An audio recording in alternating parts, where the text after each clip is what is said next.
Hello guys, welcome back another video. Today in this video we will talk how to fix if your EarthLink internet is not working. Okay, so first of all you need to check your router or you need to check your device. Okay, and then you need to follow the second method. Okay, so first of all what you have to do, you need to unplug your each and every cable from your router. Okay, and when you see at the bottom or you can at the back side of your router, there are some cable connected. Okay, like the power cable and some internet cables.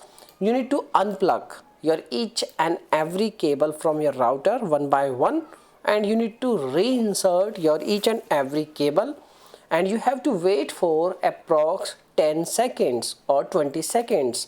And when you restart your device, you will see your internet will fix automatically. Okay, if this problem is still exists, what you have to do, you need to contact with their customer support team and they will guide you what's the main issue.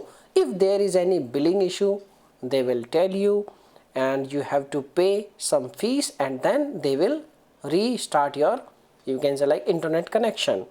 And if there is any outrage in your area, then they will also guide you how much time it will take to fix this problem, or if there is any other problem, they will also guide you. So by using this method you can easily fix your EarthLink internet not working problem. Okay, so if you have any questions, you can make a comment. I will reply you very soon, and thanks for watching this video. Thank you. Bye bye. Take care.